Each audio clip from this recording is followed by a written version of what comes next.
Hi, I'm Lauren. I'm going to teach you guys how to make bath bombs today. I know that when you buy them at the store, it costs about $7 per bath bomb. This recipe is about $2 for a whole batch, so it's definitely more cost effective. Also, when you make them yourself, you know what ingredients are going into it. And when you make them yourself, you can choose what essential oils to make. It's a really easy recipe. It just takes baking soda, citric acid, Epsom salts, witch hazel, the essential oils you want to use, and then the mold you want to put them in. You can either put them in a clear plastic round.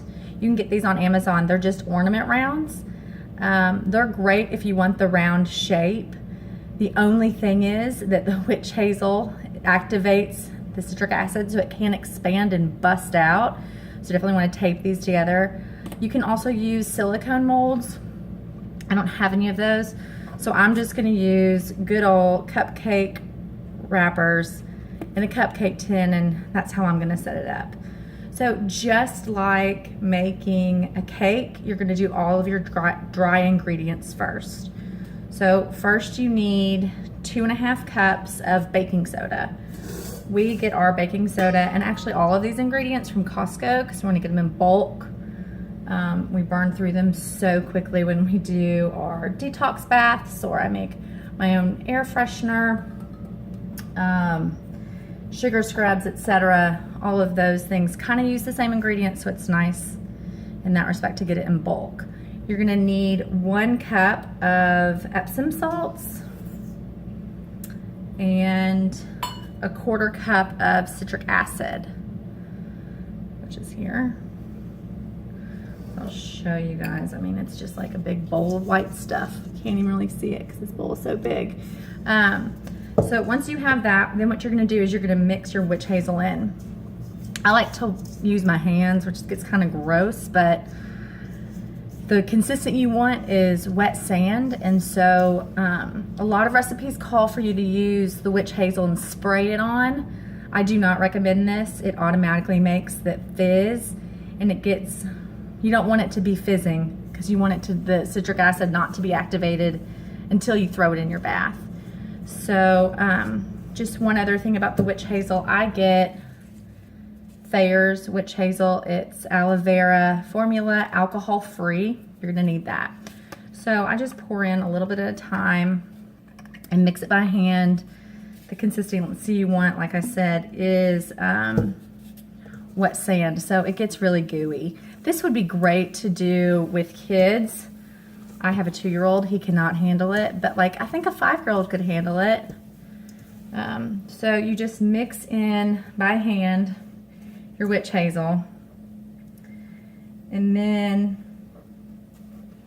like I said, wet sand, like kind of when you do those when you go to the beach and you make those drip castles. Did you ever do that when you were a kid? It gets really, I mean, it's kind of a gross consistency, but it's great for your bath. Also, food coloring. You can use food coloring. I do not, because some food coloring can dye your tub. So while it's really fun to have your bath bombs be colorful, I just don't use them. There is a company that makes a food or a coloring that doesn't dye your tub, but I don't remember the name of them, and I don't use them. Like I said, I just like to have mine be white. So anyway, please excuse me, this is very time consuming. Once you get your mixture to be in about wet sand consistency, then you can fill your mold. Like I said, if you're going to use the ornament round, definitely get some tape so that you can tape it together. Otherwise it does bust out when it dries. That's why I'm going to use the cupcake tins, just because it won't expand as much because it won't be airtight. Almost there. I think I'm just gonna have to use the rest of this bottle.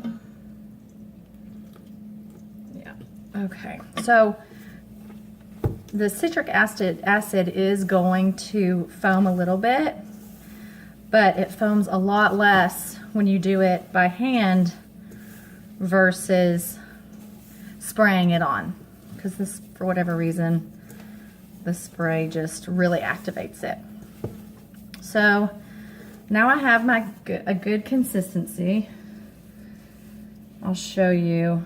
This is what it looks like. It's like I said, it's wet sand. You can, oh dear, you can squeeze it and it will hold its shape, but it's drippy, which is the perfect place for it to be. So now I'm just gonna fill up my cupcake tin with the bath bombs.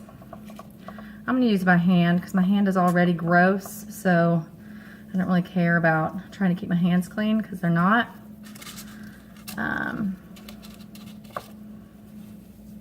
And then once you get your tins or your cupcake liners about as full as you would if you were making cupcakes, then you can choose your oils you're going to put in them. So I'm going to do Breathe, On Guard, like I said, and Vetiver. I love Vetiver. It's my favorite scent. It's in the Balance blend, which is awesome, which is probably my favorite blend.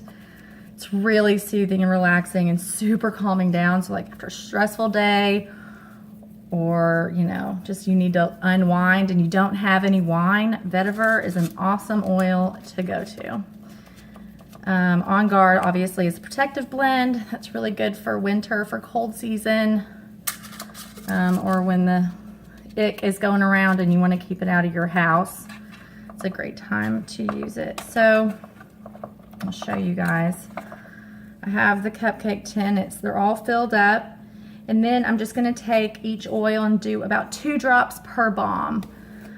If you're gonna just do one oil, you can do about 20 drops in the whole batch. And then you mix that in with when you do your witch hazel. Anyway, I hope you guys enjoyed this video.